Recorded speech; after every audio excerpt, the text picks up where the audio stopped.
live trading-kii aan sameynaynay asbuucii lasoo dhaafay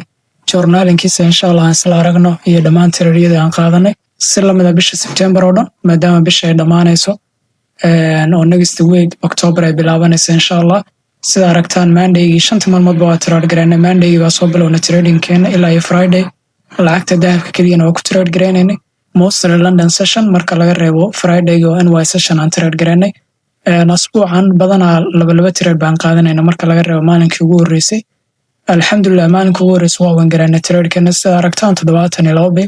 talaadadii oo ku xigtay laba trade baan qaadanay trade-na waa waan gareynay trade-na loss baan qaadanay marka la kala jaro waa adiga arkay bibiska trade-ka faa'iido helnay iyo trade-kan loss ka qaadanay 23 bii waa nadiif aan ku baxnay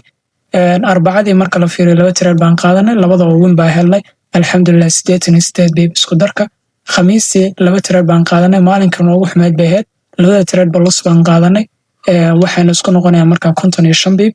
annagoo marka loss-ka ku jirnaba Friday-ga haddana NY session aan trade gareynay trade-ka hore haddana loss kalaan qaadanay saddex loss isku xiga annagoo ku jirna oo almost waxa weeye ku dhawaad 82 biiba ayaabaan trade-ka ku xignay 123 bii marka aan ka helnay alxamdulillah taas oo dhigay 99 bii oo nadiif ayna maalinka ku baxnay oo saddexdii loss ay horeba aan recovery ka sameynay waliba aan profit markaa ku darnay soo asbuucan wuxuu ahaa guud ahaan hadaynu bisha fiirino asbuuci noogu xumaa oo saddex loss aan qaadanay bisha dhanna waxaan qaadanay 5 loss oo kaliya saddex ka mid ah asbuucan aan qaadanay waa faham Soomaa soo waa dareemaysaa weegana waliba losseska waxay ahaayeen kuwa markii trade-ka lossna laga saarayba suuq waxa weeye direction-kii aan rabnay iyo TP-geeni oo si directly u aaday marka dabcan suuqa noogu xumaa laakiin alxamdulillah maalinka ugu dambeysay recovery baa ka sameynay sida arkaysaan 5 loss qaadanay waa kana bisha 3deedii oo mara iyo bisha 2deedii oo maalinka aan loss qaadanay labada loss baa noogu horeeyay asbuucan weeyaan wixii kale aan qaadanay sida arkaysaan 3 loss maalinkan iyo 2 maalinkan oo aan qaadanay iyo hal maalinkan oo aan qaadanay soo waxay ka dhigantaa markaas maxay